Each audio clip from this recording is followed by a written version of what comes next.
Mau menyaksikan kajian Buya Yahya tanpa biaya internet? Segera pasang parabola Al-Bahjah TV di rumah Anda. Bebas biaya bulanan dan tanpa koneksi internet.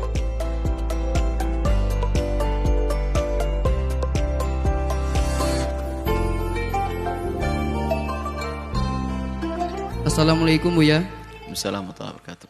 Saya hamba Allah dari Kuningan ingin bertanya.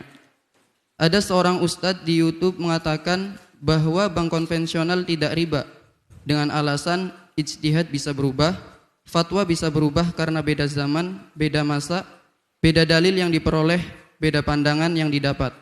Seperti negara Mesir tahun 83 mengharamkan dan tahun 2003 menghalalkannya. Bagaimana tanggapan Buya? Karena ini yang mengatakan ustadz bergelar doktor. Terima kasih Buya.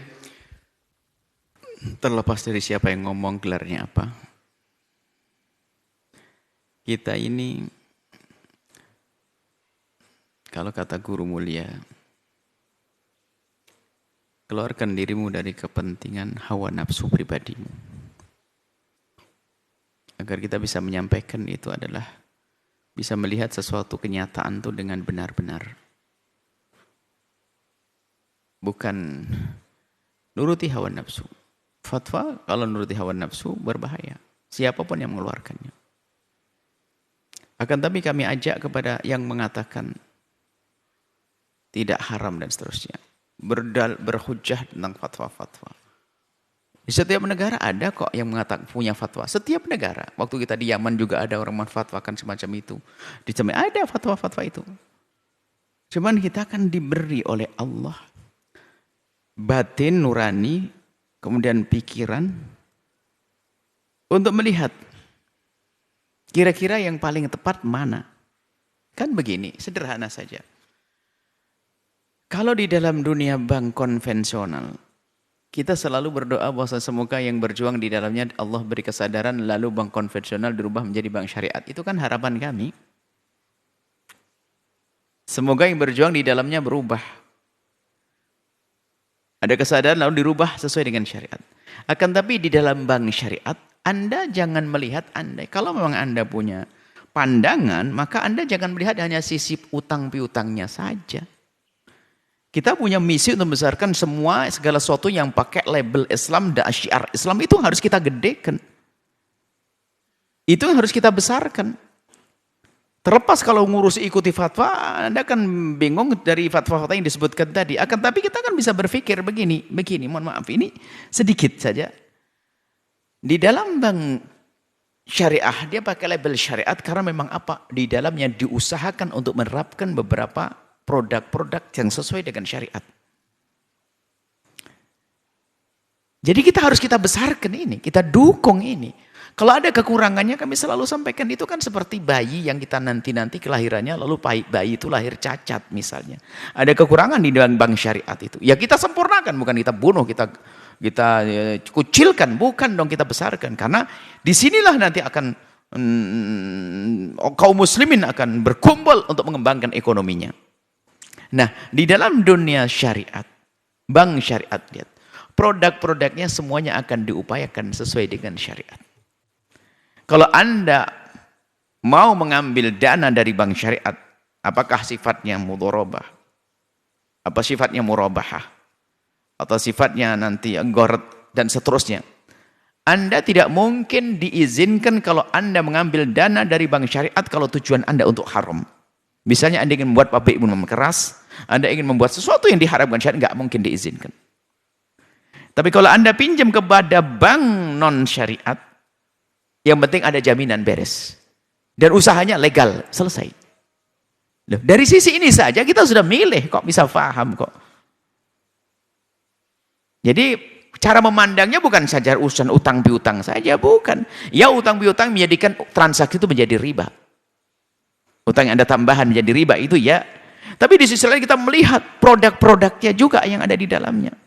Kemudian di sini ada syiar agama. Kalau seandainya kaum muslimin seluruh Indonesia ini semuanya berhijrah kepada bank syariat, maka bank syariat akan semakin berjaya. Maka kemudian setelah apa? Kemudahan juga di dalam kita menjalankan ekonomi untuk tetap dengan syariat. Sebab orang kan saat ini serba salah. Bahkan jangan diejek dong, apapun bentuknya kamu bakal makan riba. Oke, memang sekarang semua, misalnya di jalan-jalan ini, kita akan kena debunya riba seperti yang digambarkan baginda Nabi SAW. Cuman kalau memang kita kena debunya riba, ya jangan ngumpulin debu riba dong kita. Ya sebisa mungkin menghindar, makanya kita wujudkan ekonomi syariah yang sesungguhnya. Kalau orang yang mohon maaf, para santri saja, diajak berpikir begini akan sadar bahwasanya mendukung bank syariah ini penting sekali. Kalau ada kekurangan, yuk kita sempurnakan. Kita punya banyak kritikan kepada bank syariah. Dan kita kritik karena itu adalah ibaratnya rumah kita. Kita kritik. Kalau kurang kita kritik, harus kita sempurnakan. Makanya di majelis beberapa waktu yang lalu, Dr. Muhammad Said Ramadan Al-Buti waktu dalam bab sihir ya. Bab sihir kan di situ ada satu hadis membahas tentang masalah riba. Dia merasa gelisah dan dari bahasa beliau begitu sedihnya, bahkan beliau menyebut tokoh besar mengatakan ini tidak haram. Bunga semacam ini tidak haram. Beliau sedih sekali. Karena efeknya besar, efeknya apa? Sesuatu yang atas nama syariat ini tidak akan segera berkembang. Gara-gara fatwa-fatwa semacam itu, akhirnya orang menjadi yang semula yakin dia akan masuk wilayah, masuk bank syariat ini, dia akan ragu-ragu. Kenapa? Sama saja. Sementara di saat disamakan sama saja, di situ banyak produk-produk jelas. Bahkan kalau ada diputar di mana modal yang ada di situ. Ayo, jujur. Anda, saya tidak bicara tentang siapa yang berfatwa tadi. Kalau Anda kira-kira nyaman tidak jika ternyata uang Anda yang ada di situ diputar di sesuatu yang tidak diridhoi oleh Allah? Ayo. Ya nggak setuju dong. Itu saja sudah. Kalau bicara tentang nukil fatwa, banyak fatwa macam-macam. Apa sih fatwa yang nggak ada saat ini? Cuman kita akan perlu dengan nurani, dengan iman, dengan kecintaan kepada syariat. Makanya waktu Dr. Buti merasa sedih sekali dengan beberapa, bahkan beliau nyebut seorang tokoh besar. Sampai kenapa kok aspek keluar fatwa semacam itu? Menyedihkan sekali, ada apa? Kita sedih. Sehingga orang yang sudah pengen hijrah gara-gara semacam ini, batal lagi hijrahnya. Dan yang hijrah, Masya Allah, Alhamdulillah, semangat. Bahkan kami, ini perlu didukung adanya bank-bank syariah, didukung. Cuman kami juga menyeru kepada dari bank syariah sendiri, Dewan Syariah dan yang lainnya, harus terbuka dong menerima kritikan tentang produk-produk ya. Kalau ada sesuatu yang tidak benar, dibenahin para ulama. Dan kita ada beberapa poin pernah kita sampaikan, dan ada di antara mereka yang menepati itu semuanya. Alhamdulillah. Jadi seperti itu. Jadi siapapun yang mengatakan, kalau tiba-tiba mengatakan halal nggak apa-apa dan sebagainya, urusan dia kepada Allah. Akan tapi kita punya urusan kepada Allah juga. Kita perlu menyampaikan dan kita ingin membuka mata kepada siapapun. Ini loh. Kenapa kok kita mendahulukan bank syariat? Banyak. Ada syiar di dalamnya. Ada modal diputar di mana di dalamnya. Produk-produk di dalamnya. Dan seterusnya banyak. Jangan sampai. Dulu ya mungkin di saat belum adanya bank syariat, kita tidak perlu keras-keras mengatakan itu. Tidak boleh, itu haram karena belum ada alternatif, belum ada pilihannya. Tapi sekarang sudah ada. Ayo kita dukung habis-habisan. Seandainya Anda, wahai Anda yang mendengar suara ini, Anda yang punya dana besar, Anda langsung guyurkan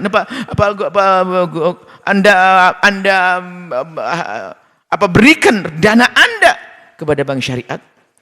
Anda titipkan di bank syariat, Anda letakkan bank syariat, semuanya dana-dana Anda ini yang masih tersisa di bank konvensional, maka akan berjaya. Setelah itu apa? Kami tidak menginginkan bank konvensional hancur juga. Akan tapi setelah itu, jika lihat ghirah semangatnya umat Islam dengan syariat, bank konvensional akan berubah menjadi bank syariat. Transaksi akan berubah dengan syariat. Kan indah. Itu yang kita inginkan, malah jangan digembosi, jangan dirusak. Ya Ustadz, mohon maaf. Anda punya tanggung jawab di hadapan Allah, siapapun Anda.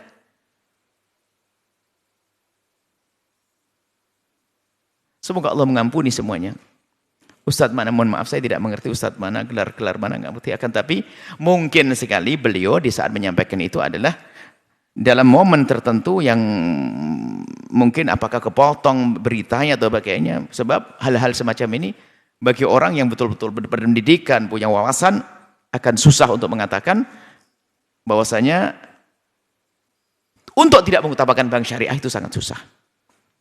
Kalau orang punya wawasan keimanan, wawasan agama, untuk tidak mengutamakan bank syariat sangat susah.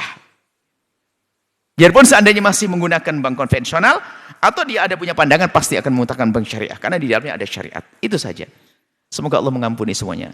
Dan semoga Allah mengangkat derajat semuanya. Dan semoga Allah memberikan kesadaran, keinsyafan kepada kita semuanya. Dan mungkin siapapun yang tadi disebut, kami tidak tahu siapa, mohon maaf jika kalimat kami menyinggung perasaan Anda. Akan tetapi ini adalah tanda cinta kami kepada siapapun, kepada Anda dan kepada kaum muslimin, agar di dalam mereka berbisnis itu adalah berusaha sebisa mungkin untuk bersih sesuai dengan yang syariat dan juga dengan ketentraman batin, ketenangan dan diridhai oleh Allah Subhanahu wa taala. Wallahu a'lam bishawab.